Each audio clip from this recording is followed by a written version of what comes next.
Is this what he meant? Or is it Yahweh using him to tell us? That's impossible to know.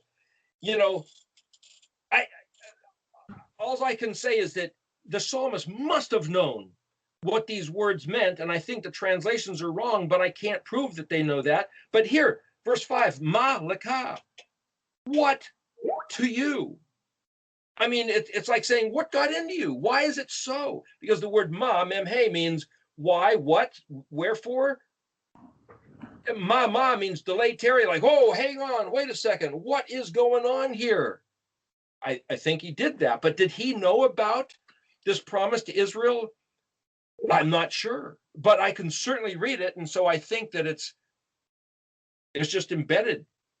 I mean, you know, this question with Psalm 119, whole nother study. We could do this one week if you guys want. I can't prove that David did this on purpose. I think he might have, but somebody else said, no, this is way too complex. This future prophecy, there's no way David must have done this. This must have been the Ruach. And it's like, I don't know. I don't know whether David did it on purpose or not. There's no way to know the answer to that question. But anyway, so here, the third video of Psalm 114, verse 7. Mem, lamed, pei, nun, yod. Well, mem is a prefix, so is lamed. Nun and yod are both suffix letters. Nun is this putting into action. Yod means it's mine. Mem is one who, or the place of. Lamed pei. Well, lamed pei, if you look in the dictionary, has to do with of the mouth. Pei is a mouth, so it has to do with making something tasty or spicy. It's the word for turnip, or to turn or twist something, or to change its character. So you'd have food, if it's bland, you want to put in salt or pepper or salsa or some sort of sauce or some hot spice or something. Anything you do to amend it changes or turns its character. So literally the word mem lamed pei means spun around. Well, that's like the word Gilgal, or to spin around, to come full circle. It's going back to the concept of you're living, you go in jail, and you come back to the living again. The caterpillar turning into a butterfly, that's spinning and turning around, changing its character. The old man, Samic Bet, that spins around, returns to Shuvah's, come back having learned his lesson and becoming a nobleman of again, the picture of white hair where it's clear and evident that he's a nobleman and he's not some jerk who's ripping people off and taking advantage of his political status or his economic status, of like a politician we might think of. The next two words, Adon Huli. Well, hul, Chet Vav Lamed, is where you get the word hula, like the dance in the sand in Hawaii. And literally the word hul means sand, whirl, dance, or move in a circle. It also means it happened. So literally, Adon Huli means Lord of the Dance. Well, remember there's that guy, a good 15, 20 years ago, did some Scottish or Irish dancing called Lord of the Dance. Patrick, somebody, I think his name was. Anyway, the point is, the word Adon, this isn't Adonai, but it's Adon. Aleph, the prefix, means I will, and Dalet, again, that door, which is choose, and Nun, the suffix, means put into the action. I will choose, or I will determine as the one making the judgment to spin around or cause the revolving door to turn this whole thing around and make it happen. Earth, Eretz, but Eretz is spelled Aleph Resh Zadi, and Aleph is the prefix letter that means I will, and Resh Zadi is rats, or to run a course, like a mailman or a courier on a certain route, or a track runner. If you run the 50 yards, you run 50 yards. If you run 2 miles, you run 2 miles. Rats, Michael Flatley, Lord of the Dance. Thank you. The idea here that I'm going to run this dance. What dance? The dance steps of the Moedim, the culture of the kingdom. It's a certain type of dance. But the word hul also means phoenix. Phoenix, what does the phoenix do? It's a mythological bird that somehow when it dies, it burns up in ashes, and then its reincarnation or its resurrection comes out of its very ashes of being burned up. There's maybe more to it, but that's the phoenix. The word het vav lamed means phoenix. Het vav lamed mem. Now, mem can be a suffix that just means plural, especially if it's lamed mem here, which means their, T-H-E-I-R, which means it belongs to them. Them who? The word hulam means dreamy, strong and healthy. So people who are healthy dream when they sleep. When they sleep, that's like they've been hibernating. That's like been being in jail. That's like they've been being in the chrysalis, in the cocoon. See, this poetically is playing off these words, synonyms, again and again, all through this chapter here. And then you get the word mem lamed nun pei, mem lamed pei nun yod, me lifnei. Well, pene is face, in the presence of, or countenance, or because of, as was put in his face, or as was set before him. Mem, prefix, in the place of, lamed, regarding that which, pene, his face. Whose face? The covenant was put in the face of Israel, the descendants of Abraham, Yitzhak, and Yaakov. Again, if they walked in righteousness, truth, kindness, and justice, emet, chesed, mishpat, and tzedakah, they would be the preeminent people on the face of the earth, that everybody would look in awe to them, look to them to teach them the ways of Yahuwah, and he would pour out his favor upon them, and all the earth would be blessed. But if they betrayed the covenant, they would get the scourge, they would get the whip, they would get thrown into incarceration for an extended period of time. All their stuff would be stolen, their children and their wives ravaged, ruined, desolated, and just when there's a remnant left, if they decide to come back, they can pick up right where Yahweh had promised them in the original, which is Deuteronomy 30. And that's us right now. That's exactly what's going on. Because of, as was put in his face and set before him, I will spin this thing around like the dance of the phoenix, the Lord of the dance of the earth. Aleph Lamed Vav Hey. Aleph Lamed is towards, Aleph Lamed Vav, his, Hey, expression. He, us, we will toward this expression, Yaakov. It's translated the God of Jacob, but it can be read as Yaakov acts as Elohim, as if he was a deified one. And then we remember the verse where Yeshua said, weren't you told that you're Elohim, that you are powerful ones? But remember, Yaakov also means consequence or reward. But Yaakov, Ayin Kuf Bet, also means crooked, insidious, deceit, cunning, shrewd. It means to hinder or prevent. Ayin Kuf Aleph suffix, instead of the bet, means distress or pressure. Ayin Vav Kuf means following after being prevented. Remember, akov means he will circumvent, which is to come around full circle, overreach or supplant. Remember, grabbing at his brother's heel, stealing Esau's birthright and blessing, but it means attack at the heel or following at the heel.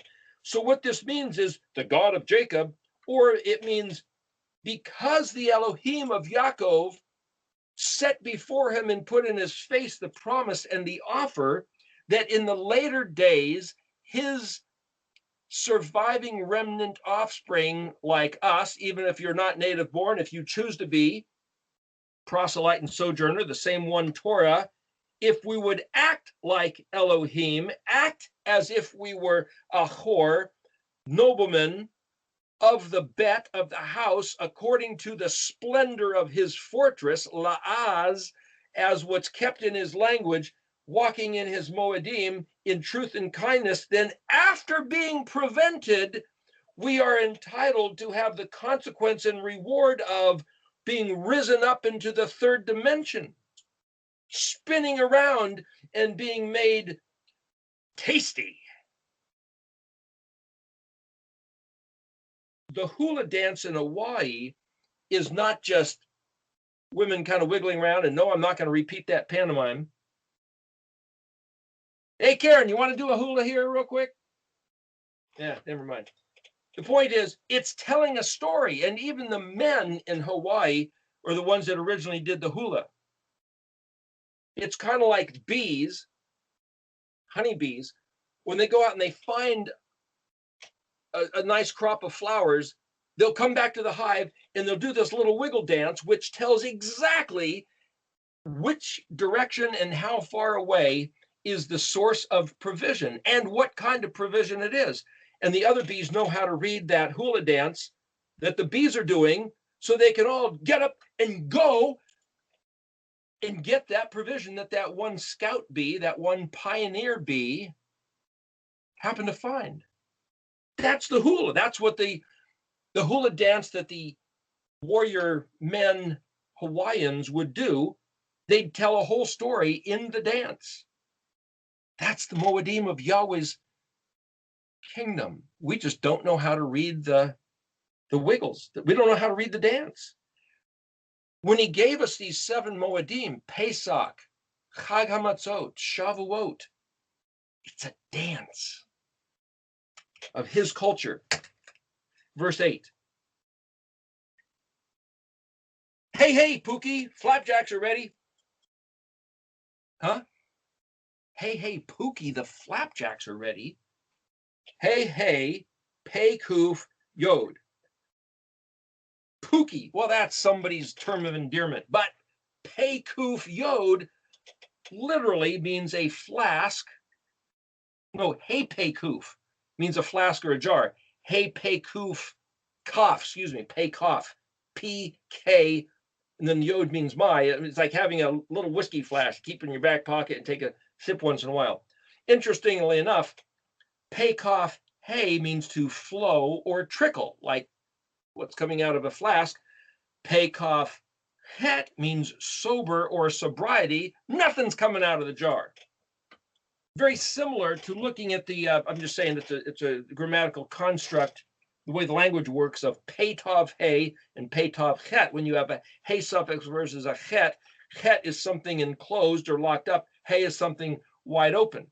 Here you got Pei Kaf Hey and Pei Kaf Het, but Pei Kaf is the word that means flips or overturns, like flapjacks, otherwise known as pancakes. Hey Pei Kaf Yod, hapaki, literally in the dictionary, reverse, opposite, contrary, overthrow, changed, turned into, turned over. Then you put a noon suffix instead of yod. You got hey Pei Kaf noon. It's a word for fickle-minded or capricious. Chevy had a car named the Caprice. Why Caprice? It's where you get the word Capricorn, which means goat, which means fun-loving and giddy, dancing all about like a goat, like kids that we read in the previous verse, that the hills were to fulfill potential, accomplishing in excellence, going out to play, get dirty, having fun like small cattle, lambs, and calves. If you ever seen little baby goats, Kurt, you might want to put a picture up of that. I've seen on the internet. Man, those guys have fun. They're jumping and bipping and bopping. There's something about this word peikuf that, like you're almost like you're drunk. One of the big shots getting drunk. And it's like, what? Flowing and trickling, something, the reverse, the contrary, the overthrow. And then the word hey zadivav resh. Well, that's a narrow constriction, like the word Egypt. This is invoking imagery from the very first verse. Zor, a narrow constriction, is a birth canal. Hey gimel mem, agam. Well, the word agam means sad, mournful, aggrieved soul. But it's also lake, pool, pond, marsh, an impounded reservoir. Something has been stagnantly contained. similar. I'm just showing you how to use the dictionary to see how these things play out. Aleph, Gimel, Mem, Vav, Nun. Now, the Vav, Nun is the suffix, means one who is involved with that thing, means reeds or bulrushes, which means those are the things that live in the stagnant pond. And then the next word is, agam is hyphenated with mayim, so this is like just translated a pool of water. But aleph can be read as a prefix that means I will, and gimel mem is that word that means even so or heaped up. Gam, agam, mayim. I will heap up water, I will pool water, I will even more so water. But gimel mem, remember what we said in that verse of Proverbs 28, where it says, he who turns his ear from hearing or listening, taking heed to paying attention to the Torah, gam, even so, heaped up, it's a reciprocal mirror action. Even so, a mirror reflection like water reflects, or water responds to whatever you do and amplifies it. Remember, water sends out ripples all the way from the source. You throw a rock into a pond and those ripples go all the way out. The word hod means to send out ripples of resonance. So even so, I will heap up. Go back to the first word. Hey, Pookie, it's time to reverse, overthrow, change, turn into what? The birth canal. From the birth canal of where? Being in the chrysalis, the egg, the jail, the mitzar, the place of sad, mournful, aggrieved, impounded, all the fun, locked down, nobody can go out and play in the mud. The next word, het lamed mem, that's the word for dream. This is het lamed mem yod shin, but the first letters is to dream. Het lamed mem yod shin, you see in the dictionary, means flint or silex, which is a silicate rock. Het lamed means common or secular. I'm saying that you break down the spelling of the words. Mem yod shin, well, if you look at mem yod shin with a different suffix, hey vav, it means somebody or anybody. Mem yod shin nun means asleep, old or antiquated. That's like being in hibernation. That's like being in the chrysalis. It's old and antiquated is the word paleo. So here, the word paleo means, it's not written here, but the word, I know because we know synonyms. Paleo means hidden, wonderful, secret, old, antique, ancient. The ancient language which has been asleep, that was just thought of as some dream. But the word het lamed mem not only is dream, but it means yoke. It's, in the dictionary it says purslane, which like okra is a thick, slimy juice, but a yolk is where it has all the life in it that becomes the chicken that then breaks out of the egg. In the paleo, dormant, asleep, hibernating, in jail, and it's time to turn it over, reverse, opposite, contrary. Hey, Pookie, flapjacks are ready. The last two words, lamed mem ayin yod nun vav, is a ayin yod nun is where we get the word ayin, which is a not only to the word for eyeball, it means to balance exactly, to weigh, to measure, to calculate, to deliberate. It's also the visible part, like the look of the letters. There's the letters right there. What we do with the letters is internal. The orthography, the shape, the picture of the letters is the visible part, which also means spring, fountain, source. And it actually means the mem of the ayin yod nun, which is to take something that's non-substantive and put it into the form of a substance, is also the word for thought. And then it's hyphenated with water, so it's like where we might come up with quasi-hydro, resembling the nature of water. Mem ayin nun, this is mem ayin yod nun, lamed, prefix, vav, suffix. Mem ayin nun means to address a matter, to answer. Ayin Nun, the root of this is to be meek and humble. Like what Kurt was saying has been this ongoing theme. Yahweh is with the meek and humble. As Wesley was saying last night, Moshe, as it says there in, was it Numbers 12, Moshe was the meekest man on the face of the earth. The word meek there is Ayin Nun Vav. To humble yourself on the day of Yom Kippur. It's translated fast, but it means to answer, to reply, to make it your business, to burden yourself. It also means to sing, but it means to make it your occupation, your preoccupation. Make it your own personal burden. So we back up then. If we say, wait a minute, if this is going to be resembling the nature of water and water reflects, how would I read this sentence, verse 8, if I read it backwards like a reflection? So just messing around, trying to figure out how this works. So I'm going to start with the word mayim and read this sentence backwards, word by word, and this is what we come up with. Now, take this as a concept. Resembling the nature of water, I will contemplate the matter scientifically as if it was metaphoric, the source of recovery. Though seemingly foolishness, actually the yoke, the sack of life, containing every nutrient to sustain and cause full potential to actualize, it's been held dormant, waiting since ancient times, waiting for somebody, for anybody to see the dream. The vision has been impounded, locked up, stagnant, mournfully sad. It's in its womb. It's chrysalis, ready to be birthed, counting the days. My change causes it to overturn. The pond becomes the fountain.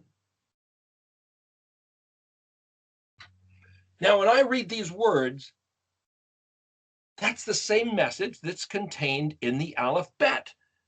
So I can now project this fractal pattern that the vision that he's talking about is the same vision that's held in the sequence. If we could chronologically put the Moedim together, the fence, the barbecue grill, the laver, the menorah, the table showbread, the altar of incense, and the Ark of the Covenant. What if we could read that as a flow of thought, all 7 factors put together? We did that at Shores of Lake Erie at Shavuot, and I think it was 2017 there in Ohio. I believe that's recorded on the website. We can talk about it again one of these days if you want to. But the point is that here, now I can look at all these other words. And as I'm saying, this is talking about Paleo Hebrew. And the idea that we're talking about a womb, a place of incubation, well, that's Mem and Nun. But if Pei and Zadi is the resurrecting and the sprouting out, then the counting, like Shavuot, is that what's nooning in the Mem has to go through Samek Ayin Pei, and then it's Zadi's. But the promise that's in front of us is Kuf Resh Shin. So now I can amend this study of Psalm 114 by dumping these other things back in and say, okay, let's reiterate. Mem Nun literally means to count.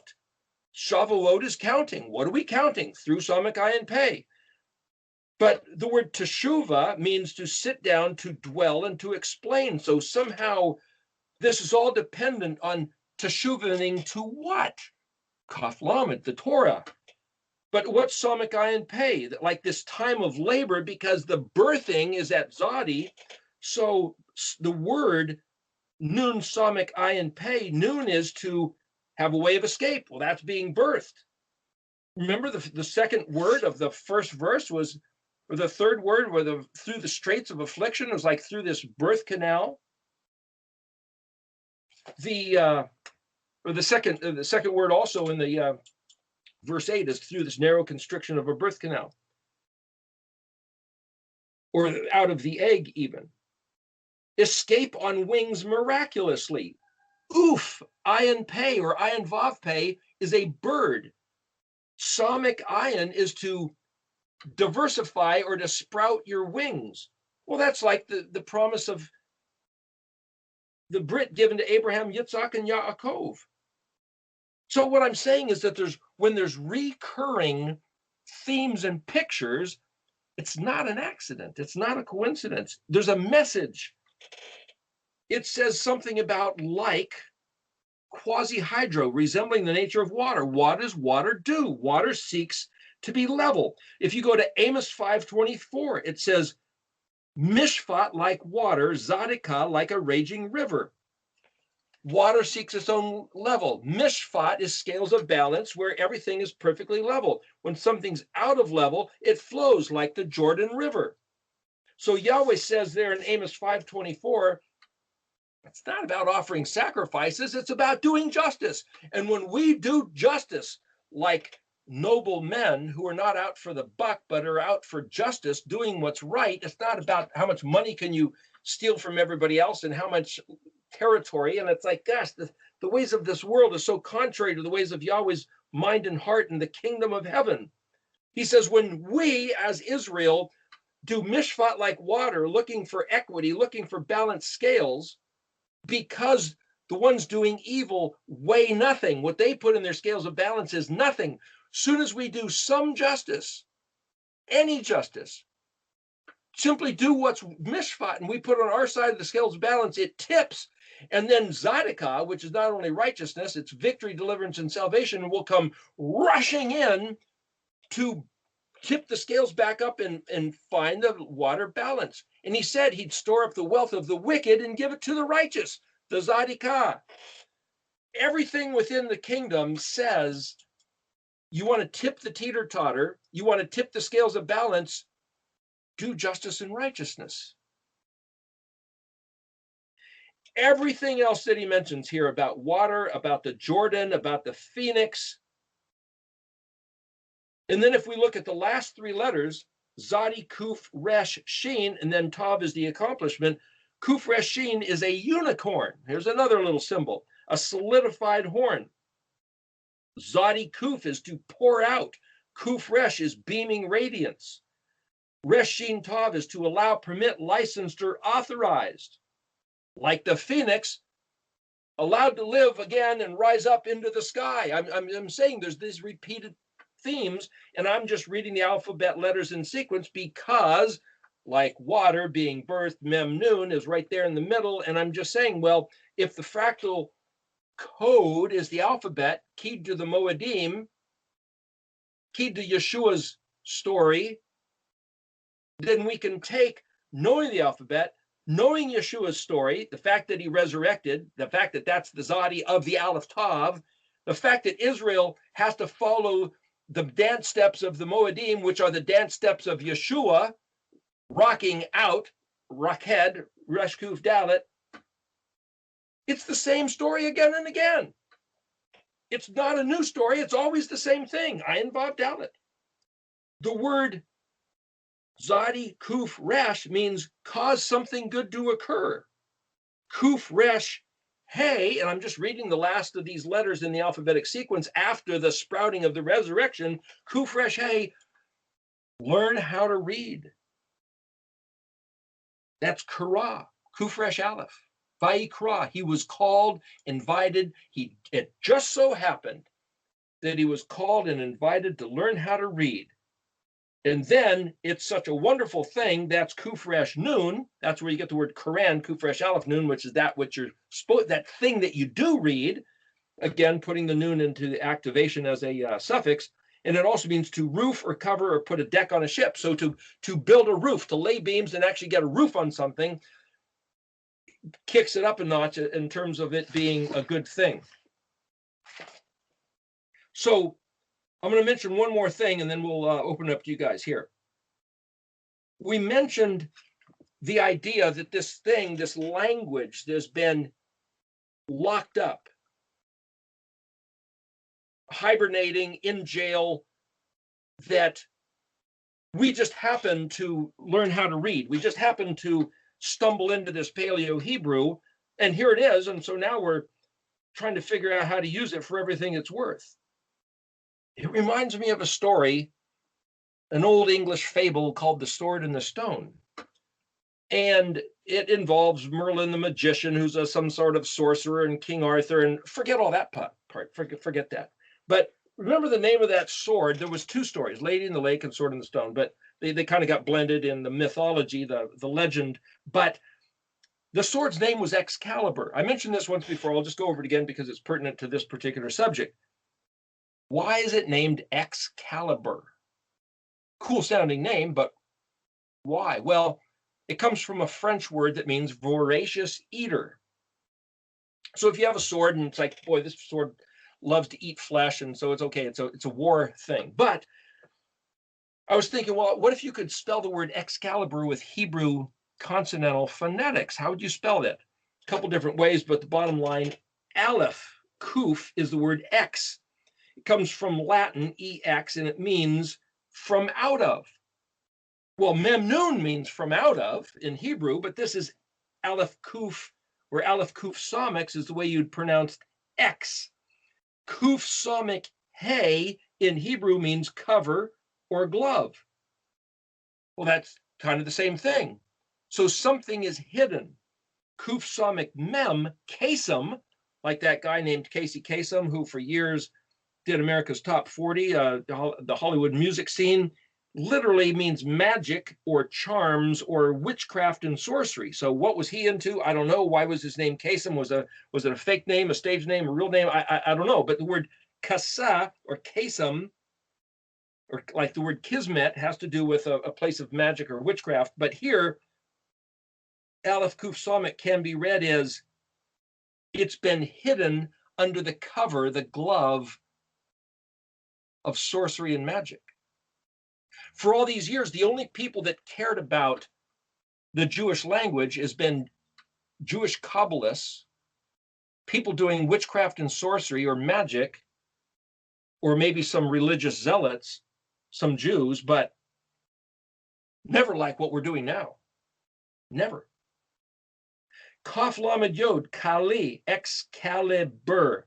Kali, Kaf Lamed Yud. Well, Kaf Lamed Hey is the word for bride, and it also means to be destroyed or all of it.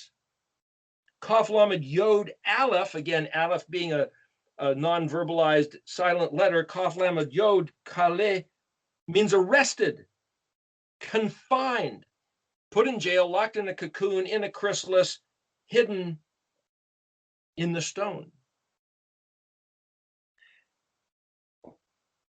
The word for stone, there's a couple different words. One is eben, Aleph Bet Nun.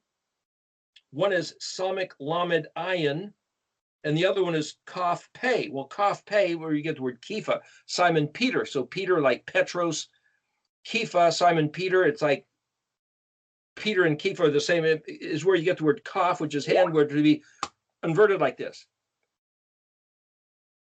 That was his real name. Well, interesting. Anyway, Casey Kasem. But the point is, the word kifa is to overturn. So here we're talking about if you go to trap a bug and got him, under your hand. That's the word for a kifa. So you could say the sword in the stone, the Excalibur in the stone, being trapped in the stone, is a picture, a metaphorical allegory. It's a proverbial picture, just like what we were talking about. It's a mishli. To have this sword named Excalibur stuck in a stone is a picture story, its own mishli of exactly what happened to the the Hebrew language. And then the last letter, bur, or bet resh means to be purified, made clear, evident, explained, out in the open. So Excalibur can be read as saying, the truth, the reality, how everything works, what everybody's been looking for, what all ancient legends and stories and the message in the stars and even Yeshua himself and any philosopher has ever been looking for, got locked up in the stone and got distorted to make everybody think it was just witchcraft and sorcery, and was kept in that shroud until it was time for it to be brought out, resurrected, birthed. According to Eben, The word aleph, bet, yod, vav, nun, ebion, means desire, yearning, or poverty, like a poor person has a yearning and a desire. And Yeshua said in the first of the Beatitudes, Sermon on the Mount, Matthew 5, he said, blessed are the poor in spirit because of their yearning desire. And that, one last thing, will bring us into Daniel chapter 9, verse 23, where he says, at the beginning of your request, you're begging for a grant of amnesty, Yitzah, Yod Zadi Aleph, there's exported debar. A word went forth from the throne of heaven, and Gabriel speaking to him, this archangel, he says, Vani, and I, Bet Aleph Tav Yod, Bet Aleph is arriving. So here in the condition of Aleph Tav, I am arriving according to the standardized meaning and essence of Aleph Tav. Lamed He Gimel Yod Dalet, Hagad, is a logical statement, a tale, a legend, a narrative, expounded, declared.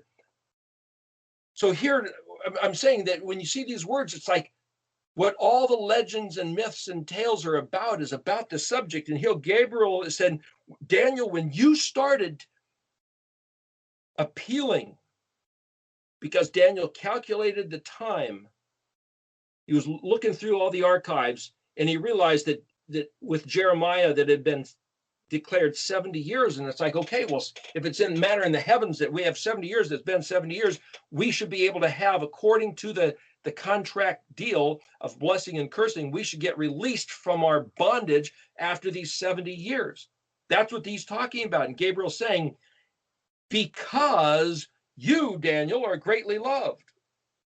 Well, I thought Yahweh was no respecter of persons. How come Daniel gets some leverage, some clout? Because it's bad translation.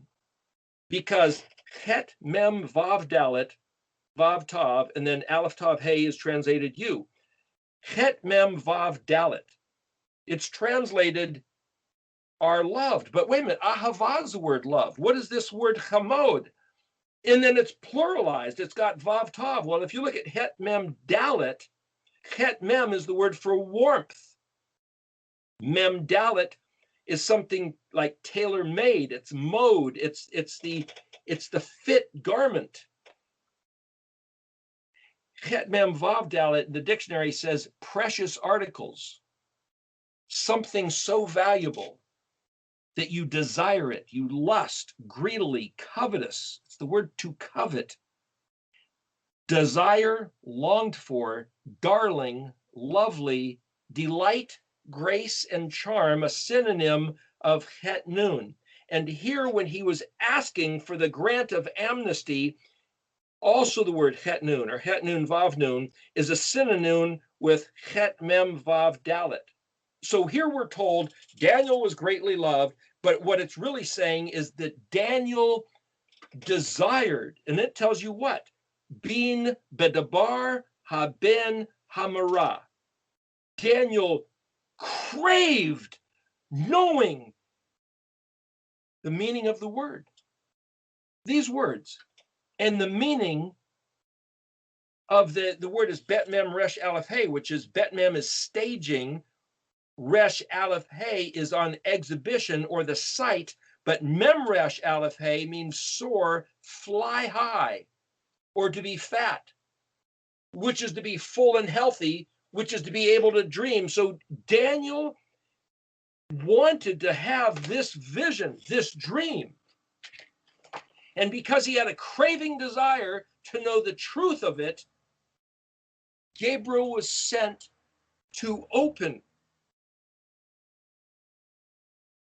And here we have these precious articles laid in front of us, presented on a platter for our access here and now. This is incredible.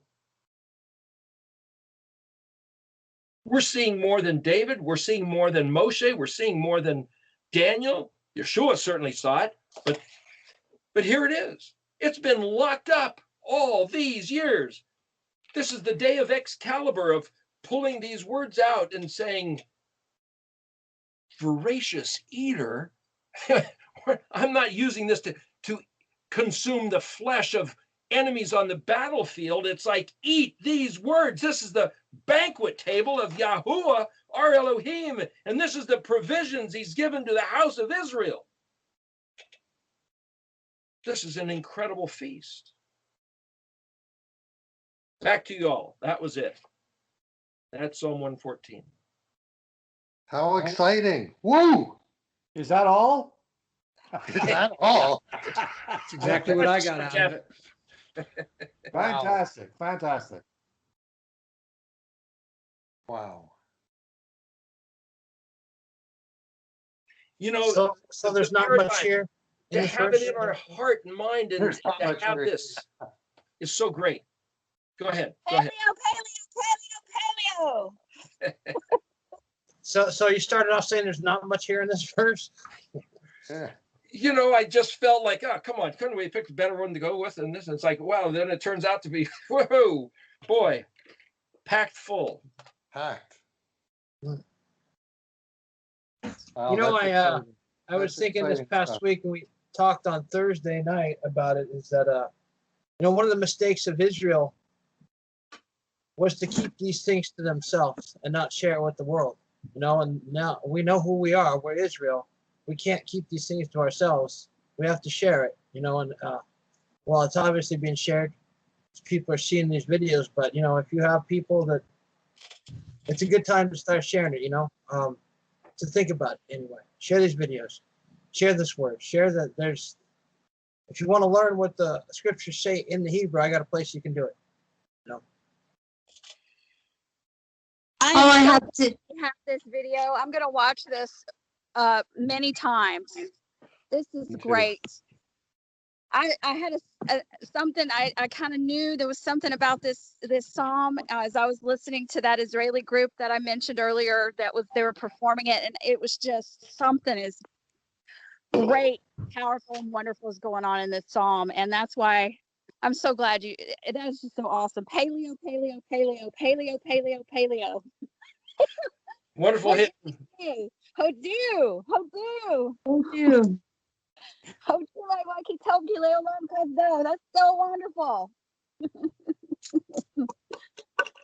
Amen. Go ahead, Glenn. Gilin, you started to say something? Well, the only word keeps coming to my mind as you were sharing all this treasure. It's indeed, indeed. You know, I just, since I've met you, I try to test and prove all this to be wrong, right?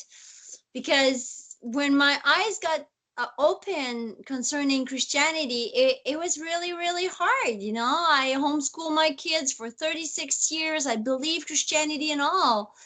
And so for me to switch from Christianity into Paleo was a time of being silent for 5 years and to take time to make sure this is the truth. And Eric, indeed, I cannot prove this to be wrong. And I do believe this is the plumb line of Zorobabel. And I believe this is true science, because science is something to be proven. And Hebrew, Paleo, Hebrew, it is. This is it. And I think we are so privileged to be alive in such a time as this. I believe this is a treasure, really the treasure. Amen. You know, for quite a few years when I first bumped into this, I waited for a number of years before I said anything or did anything. And I tried to break it. I tried to find an error. I tried to find something that wasn't true. And the more I looked, the stronger, the more solid it was. It is. And I couldn't break it. And then I thought, well, I'll wait till I hear a second voice of affirmation somewhere out on the internet. And I couldn't find one. And I thought, well, maybe if I just start making this public and put it out there, then somebody else will find it as another voice of affirmation, because there was no other voice out there for me to compare this stuff to. Mm-hmm. And like you say, well, compare it to anything and everything. You know, and this says, if anybody, well, that's us, will choose to see this dream. It's like, it could have been anybody. It happens to be us, but it could have been anybody. Daniel longed, craved to see this dream. Gosh, here we are. It's Here we simple. are. It's the craving that the Father opens up. The more you desire Him, the more He's going to give you. You know, if you don't make it a priority, then it's not a priority. You're not going to get the information. You're not going to get the understanding. It's those that keep searching will Yahweh will bless them with more and more understanding. Like Guylaine was saying, you know, when we're first involved in Christianity, or people that aren't involved in any religion at all come through one religion, then another, and then they finally end up here. It's a path that the Father took us on, because we can't go from kindergarten to PhD. We have to take, and it's different for everybody, but they all have to take steps, and hopefully the steps will take you to the level that you desire to go. If you've gone into Christianity and that's enough, then that's enough. But if it's not enough, because you look in the scripture and you say, well, some of the things you're telling me, it doesn't line up with what it's saying in the book. When I first came into Christianity, and they say, oh, well, that's done away with. Okay, fine. Well, you take that at their word, because they're supposed to be your teachers. But then when you start reading more, and say, gee, there's a lot more things that you say are done away with that the scriptures say or not. And so, like I say, everything's a stepping stone. And the more you desire, the more the Father will open up to you. And that's why, you know, we're not talking about millions of people here. What is there, 10, 11 people here today? And I don't know how many Kurt's got on his group, maybe 200, 300. And when you think of the world population, that's not a lot of people. But one can put 1,000 to flight, two can put 10,000 to flight. So let's continue doing this on a weekly basis. And as the numbers grow, hopefully the message will go out even further. Yeah, and I believe we all have to become Hebrew again, like we once were. Because here in Canada, there was this fight for some years when I was way younger about separating from the rest of Canada, you know, because we speak French. And I would challenge my people and say, why? You know, like, they didn't kill us, you know, it's okay, we can speak English. And everybody kept telling me, because a language is a culture. And this is why we have to come back to Hebrew, mainly Paleo Hebrew. So we think in Hebrew. It's really, really a culture. And I really enjoy the people that I'm with right now. They're more like into New Age stuff or any other stuff, you know. And it's like, even one of my cousins, she's a very Catholic one. And I get to share with her the Hebrew, and she's all excited about it. And my friends who are into New Age, you know, they share me like their thoughts and their beliefs, and it's okay, you know. And then I can share them my crazy thoughts also. And I told them that there's this creator and he speaks Hebrew and we had a destiny and all this, and they listen, because this doesn't sound like any religion at all. And that's something I totally enjoy. Really, I have open doors right now. It's amazing. It's really amazing. Yeah. Great. Paul, your picture is on the screen here. Do you have anything you want to add to the study here? Yeah. Was it Gimel Lamed was the revolving door? Was that right? Yes. It's just a story from the New Testament. When the 70 returned and the devils and the spirits were reacting to the Talmudim, Yeshua rejoiced, and I think that verse is Ezekiel, which we talked. I know it was in one of your videos not too long ago, but this is obviously in Greek. But it suggests he jumps up and down and around in thanksgiving for what was done through them. Because they took on what he said to do. And here, you know, Israel gets busy by bees getting busy, leaving Egypt, and Yahuwah moved the earth for them. I mean, it just talks about the earth moving because of our obedience. I don't make that too Christian and a lovely devily message, but that's really what I see in the psalm in short. But obviously the Paleo gives structure to what I feel and see. So I'm so blessed, Eric. So blessed for Paleo. Thank you, brother. there's probably even more in here if people took the time on your own. Just take the stuff that I've been saying as stepping stones, as a little guided path. But it's like taking a stroll down a garden path. It's like you can watch it on video, but if you do it personally, you smell the scent of the flowers, you hear the bees and flying around, and you feel the earth under your toes, and sits in the midst and get the oxygen. I mean, you have to be first person to experience the garden path. I'm just brushing off the pavers and shining a light. Hey, this is what's here, but you got to take the time to just stare at each one of these words and let it soak or speak, or to read these words is not just, oh yeah, I know what that word means. There's something about the experience of just meditating. Like Gillen, you were talking about New Age. Meditation was always kind of like, oh, that's a Eastern Oriental New Age wacky stuff, and it's like David talked about meditating, and the word Haggah, meditate, is also to phonetically spell words. Just practice saying the words, looking at the letters, ponder the consonants. Lama oinu, lamed mem ayin yod nun vav. Just source thought. Let it percolate. Let it bubble. Just look at the letters. Think about what the letters mean. It's all very scriptural. It's not New Age wacko stuff. They just happen to be right for doing it, but it's scripture stuff. David did it. The interesting thing about David, it doesn't say who wrote this psalm, but out of all the people in the Bible, nobody is on record of ever sitting down to think about the scripture before David.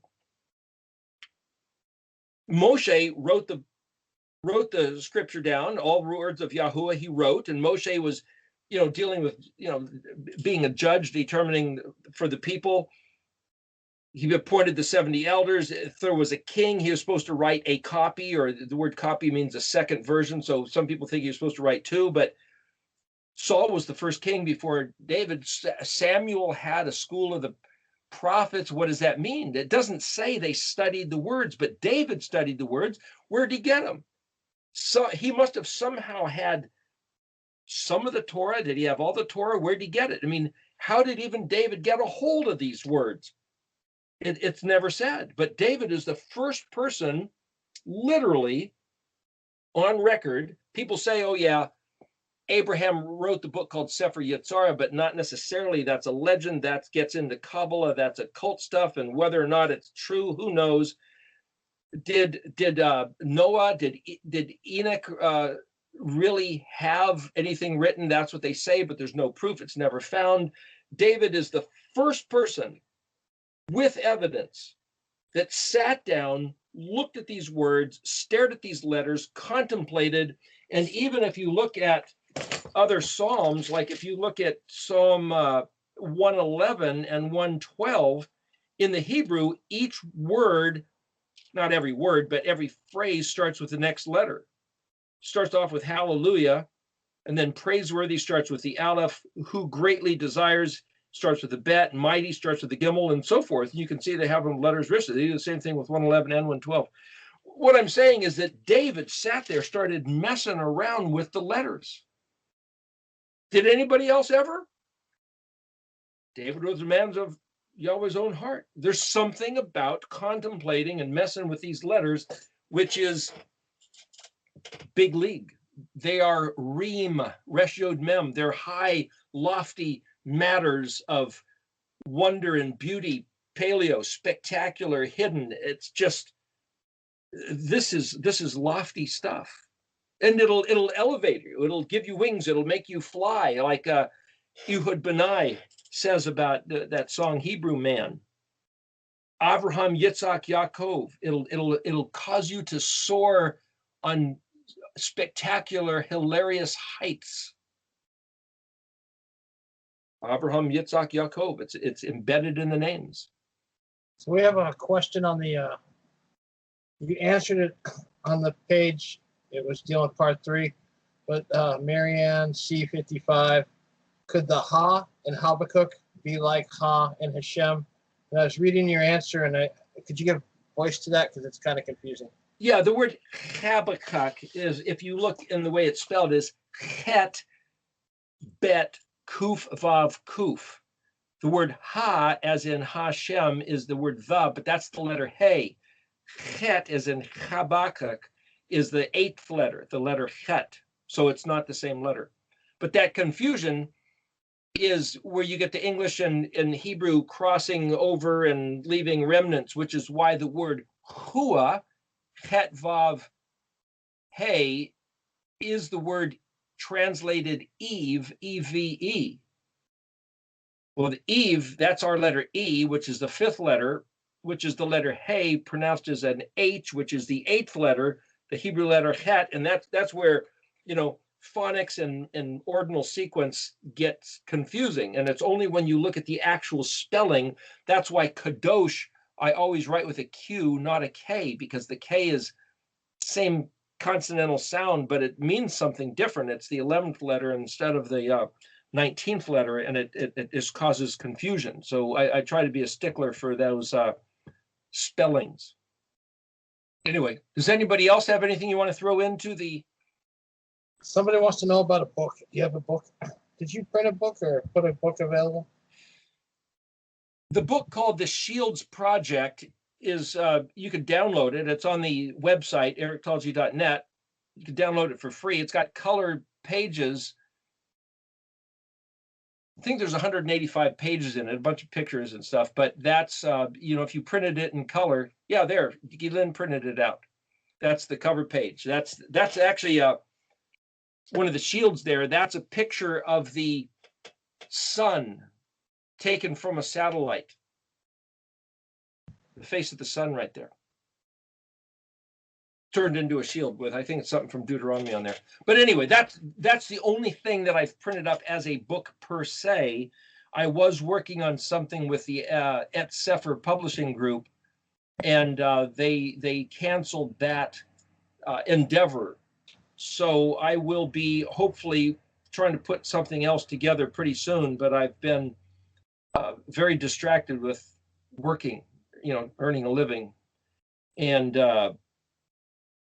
someone has suggested that they might try to remedy that situation here pretty soon. We'll see if that happens. In which case I will get something out as quickly as possible. But these videos are as good as it gets other than that, I'm just going through to see if there's any other questions I've missed. Anybody have any questions for Eric or something they want to add to the discussion? Or I just had a question. What would you recommend as far as like somebody new coming into this on how to learn it? I mean, I think obviously learning the alphabet is a great start, but I mean, do you have any curriculum or something, something for people to start off with? What's the best recommend? So I was thinking about that. I remember talking to somebody once a couple months ago and said, oh yeah, well, just look on the internet. And I thought, oh, come on. There's now there's close to 400 hours of videos, and there's a bunch of stuff written, and then there's the Shields Project. Where do you start? And so I thought, okay, I should write something called Ground Zero, which is the start of some event. So I wrote an article that's actually on the internet. I think it's like 15 or 20 pages or something like that, called Ground Zero. What we could do that sometime if you want. I could do it as a talk where I'll read that and explain it, because it's like, yeah, where do you start? Well, one place to start is here and now. What does that mean? Gosh, the world's a pretty messed up place, and why are we living in different nations scattered across the face of the earth? In fact, why are we even humans living on a planet? That's the here and now where you start. That would be a good project for us to maybe next week or sometime in the near future to go over that particular Ground Zero teaching that you have, because I love what I'm doing. I'm doing the best I can by myself, but now to try to explain it to other people how they can get started, it's not that easy. So if you would, it's be a guideline for us for our studies, but also how to be able to talk to other people how they can get started. I think it'd be a good idea. Okay, well, just for what it's worth, next Sunday, I'm not going to be available. I'm going out of town for the next 3 weeks, and the 2 weeks following, I'll try to have my laptop with me and be on air with you guys. But next week, Guy is going to be basically hosting a study, right, Guy next Sunday? Saying is that I'm going to be up in Montana and Idaho 2 weeks after that. And I will, I'll try to be with you, assuming we have internet coverage. One of the places I'll be off grid, so I'm not sure. I think they have coverage, but we'll just see what happens.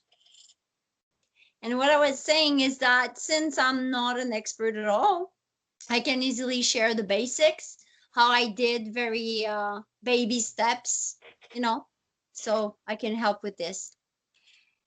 So that might be helpful for somebody who wants to pick up where you were and say that just get up to a certain proficiency, elemental proficiency.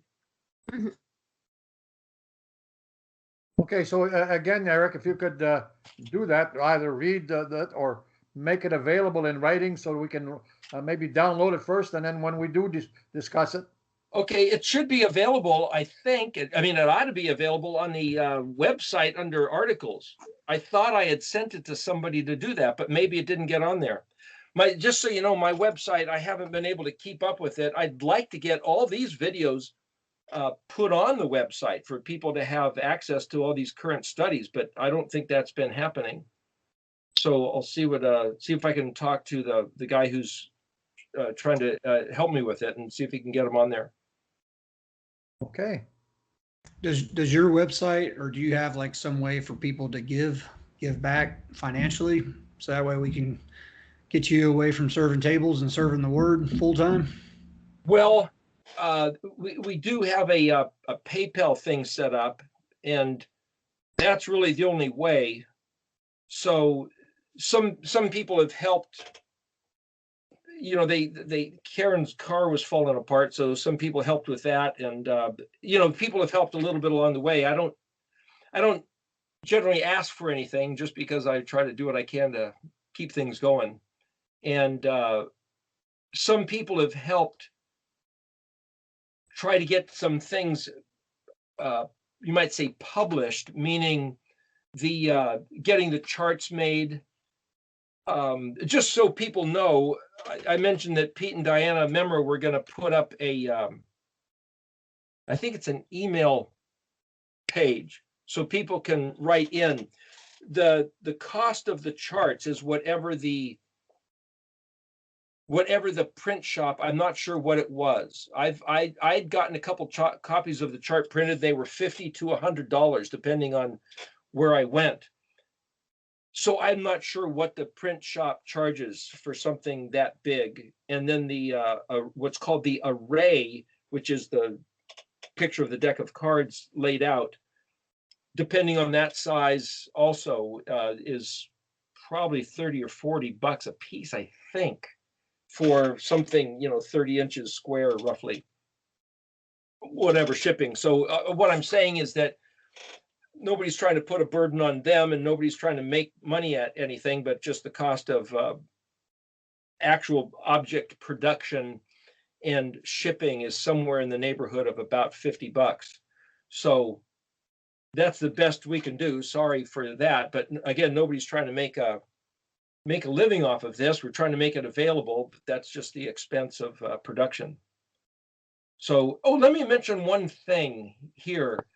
The last verse 8 of Psalms 114, the fact that the word hey, pay, kof, noon, ha, pakan, means fickle, capricious, which is where we get the word Capricorn or goat. Well, Capricorn, that's the name of the constellation, which is half goat and half fish. But the fact that this word, dancing around, coming full circle like this hilarious thrill of getting the kingdom back, like a little goat, which is just so not even thinking about anything dangerous, but just going, I'm alive. This is incredible. Could that be the meaning of that constellation called Capricorn up in the sky? So this was the study that I was trying to conduct with John Dilday. The point is, the study had to kind of fade away, but the idea is what he had noticed is that we see these pictures in the sky, and they recorded going all the way back through all the other cultures. Egypt and Media Persia and Babylon and India and China, and all these people have the same imagery. But that doesn't mean that the images we have retained their truth over the years. But we know that there's some common bottom line ancient source to them. But to see, okay, there's a half goat, half fish in the sky. What does that mean? It's called Capricorn, but that's because it's goat. That's where we get the word capricious. If it means in the narrative sequence of the 12 images, hey, somebody is really happy and dancing around, playing off of Psalms 114 because they realize and have the expectation that everything that Yahuwah ever promised Israel is actually true. See, the people before us lost the expectations. And the Jews look at it and go, well, maybe it's not true. You know, there's that phrase from Emerson, Lake and Palmer, I believe, where it says, part of the lyrics is, why did God lose 6 million Jews? A little poetry. Gosh, why did Elohim lose 6 million Jews? Was he incompetent? Was the devil too strong? Was it part of the plan? It's like, what the heck? To realize, oh, it's all Israel's fault. And that's the study of Daniel 9, which is another, study I was doing here, which I could send out if you want, but that was that's a whole nother thing we can talk about. What was Daniel's prayer? Daniel 9. And then, as I said before, there was 4 of us that were in Israel up at Shiloh, Shemini Atzeret of 2010, and basically said the same thing on behalf of the Northern Kingdom as Daniel 9. So, the last day of the last official day of the 2007 to 30-year curse would have been Shemini Atzeret of 2004 of us were there and been there, done that. And it's like, wow, this is, it's not about why did God lose the Jews? Why didn't they return to keep the ways of the covenant? Well, to look at world history and say, why does everything look like this? That's where we start. And then to fit into it, there was a story from ancient history, and it's projecting into the future. Here, what you just put something up. I couldn't read it. You want to put it back? About a short story about life after death or something? I put that up. That's the Capricorn. So life comes from death. He's the arrow of God. Pierced springs up again in abundant life. Ancient pictures of a half goat and a half fish, i.e. the sacrifice and those who are sacrificed. It's related to the tribe of Zebulun, and the primary star is Gedi, which means in the Hebrew is to cut off. Secondary star is Deneb al-Gedi, meaning the sacrifice comes, from Isaiah 53, 7 through 8. Capricorn is the top half of a goat, and the bottom half is the tail of a fish. It is called the sea goat, Capricornus. It is wounded on one knee, and some of the ancient star names indicated that it is a sacrifice. The goat was one of the sacrificial animals of the law of Yahuwah given to Moses. It was the animal used as a scapegoat that took upon itself the sins of Israel in the Day of Atonement. After John the Immerser mikvahd Yahusha and laid his hands on the Messiah's head, Yahusha fled in the wilderness in the fulfillment of the shadow picture of the scapegoat. So again, if we're saying that as a parallel, Can I just interrupt your thought here?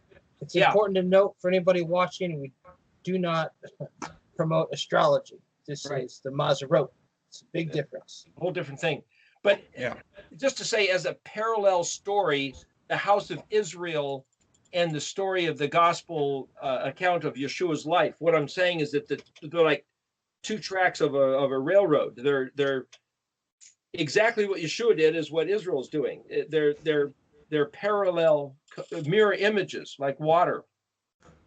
You read the gospel story, yeah, that's what happened to Yeshua, but that's also what happened to Israel. So to say sacrifice being thrown out like the scapegoat, well, 2,730 years of Israel have been sacrificed for the sake of us coming back, like these old men who will have a chor, a dignity of changed ways, learned our lesson, and admitting we had gone backwards, and now we're a wider shade of pale, and we'll make the kingdom, the chet of Resh men, chet vav resh, clear and evident. And I'm just reading into the letters of the words, So it still plays into the same thing. It's just interesting how depending on your orientation, are you reading about Greek legends? Are you reading about,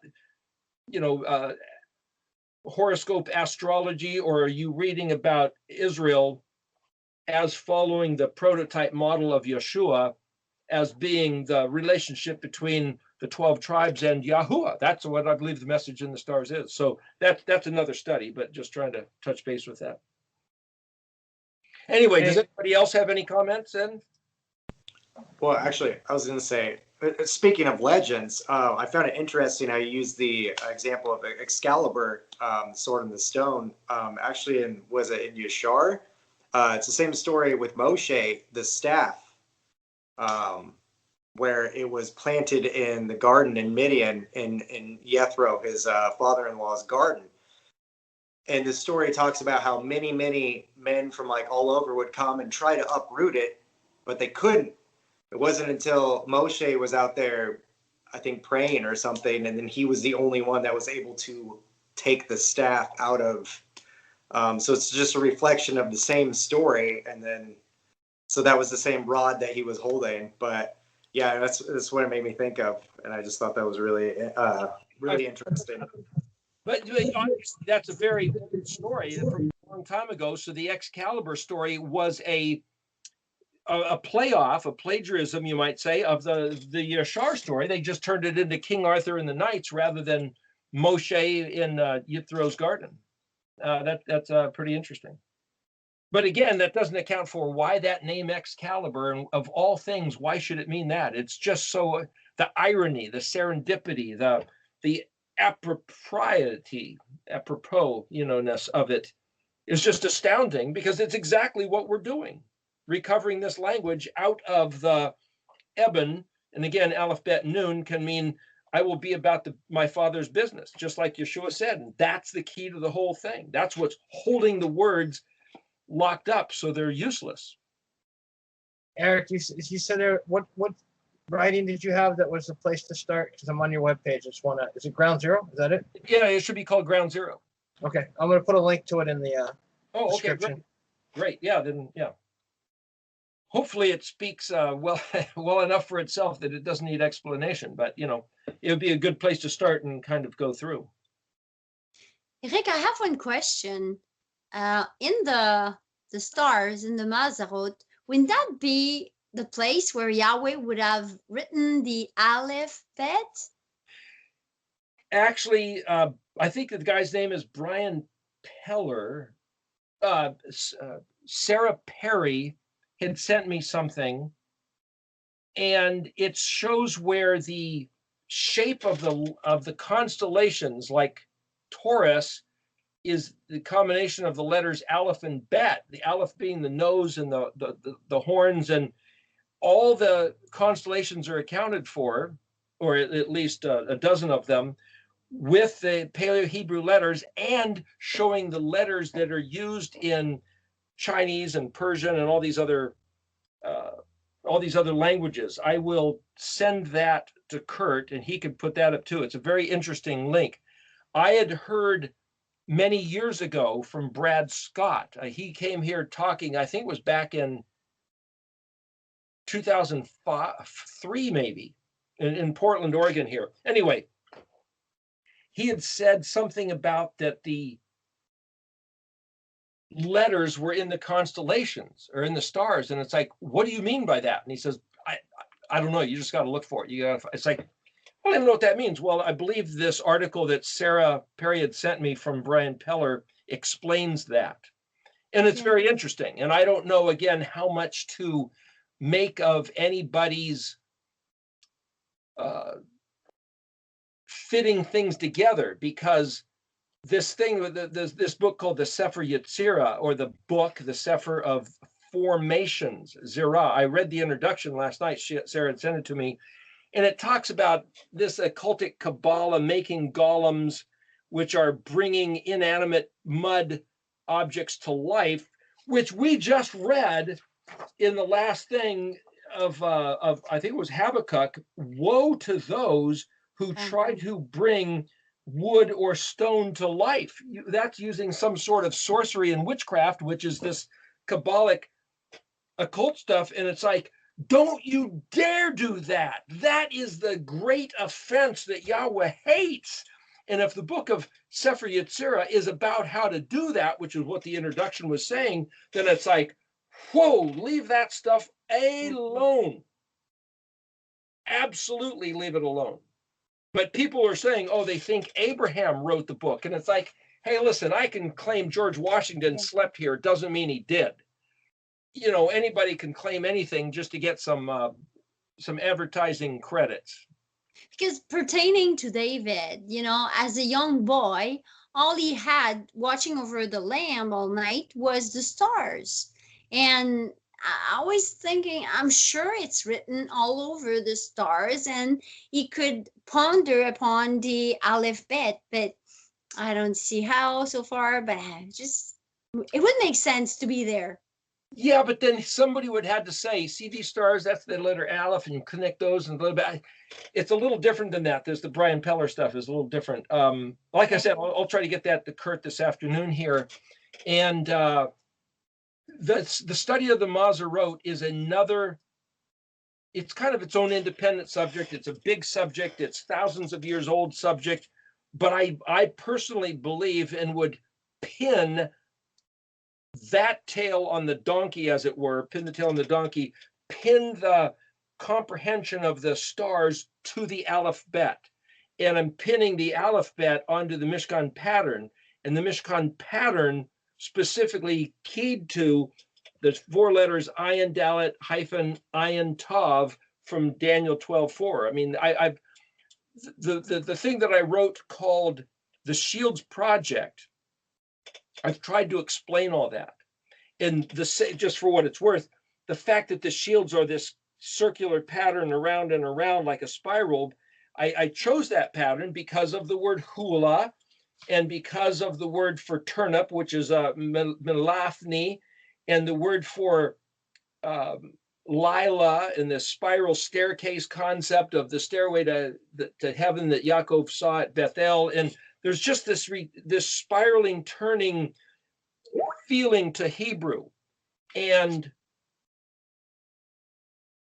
so what I tried to do in that writing was tell the way this works a number of times, like spinning around in a circle. I tell you one way, then I say the whole thing again, and then I say the whole thing again, and then I say the whole thing again, about a dozen different ways. That's what the format style of that book, The Shields Project, is about.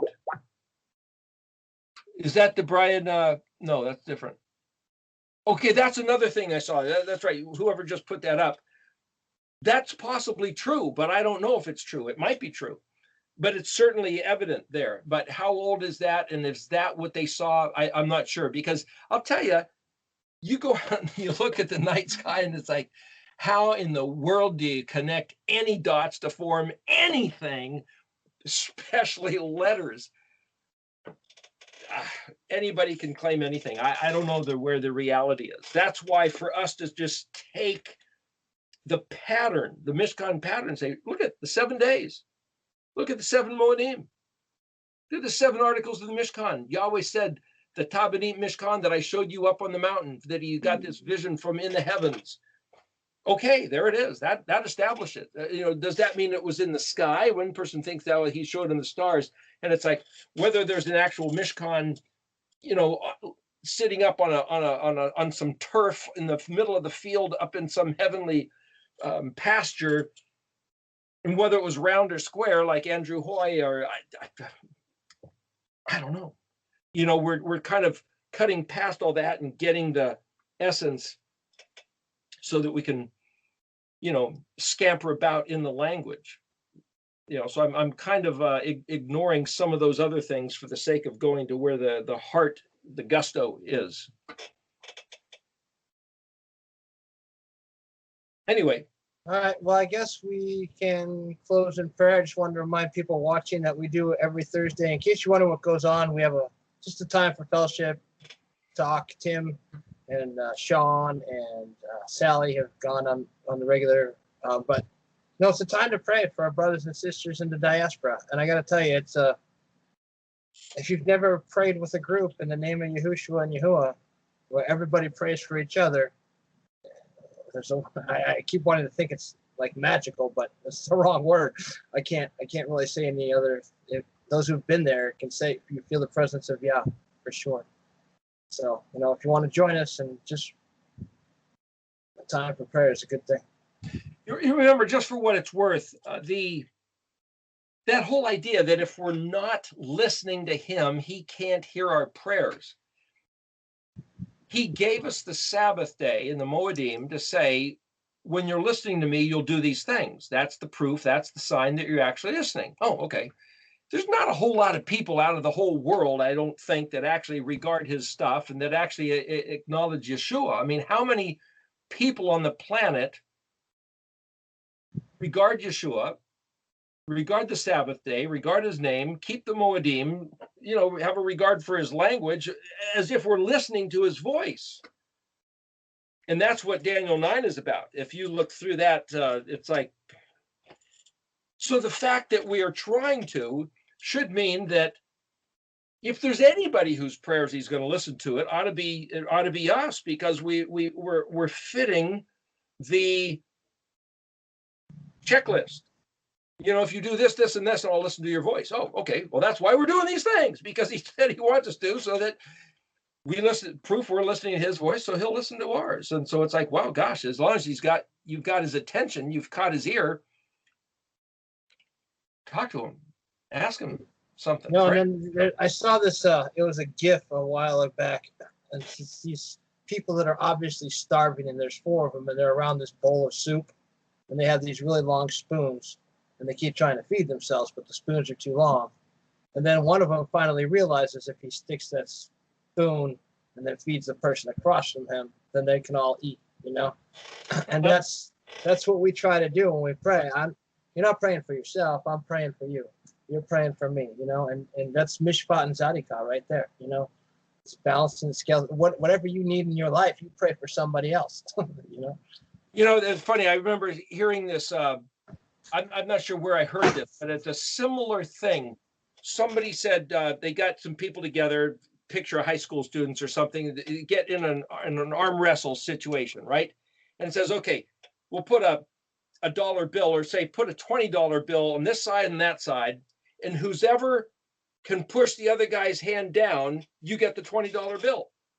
Okay, so here these kids are sitting there straining, and one guy goes, hey, wait a minute, let the other guy push him down, he gets the 20, the other guy puts him down, he grabs the 20. It's like, nobody said you had to fight it. It's like, we get this thing in our mind, we got to resist the other guy because I got it, and I need to get it instead of you. And it's like, that wasn't the rules. The rules are, if you push the other guy's arm down, you can grab the Eric, that was me, because I took a salesman's course. That was you? Yeah, it was a salesman's course. On the top of the door as you were going in, it says cooperation.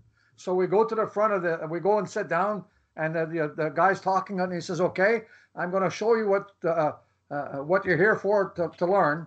And he says, okay, everybody, there's a pile of 10 $1 bills on your desk. Now I want everybody to pair off in twos, right? So, and then go to the arm wrestling, and whoever puts the guy down gets $1, and then so on and so forth. Whoever ends up getting all of it, or whenever the pile is done, then the exercise is over. So as soon as he was finished, I says, listen, we walked in and it says cooperation on the door.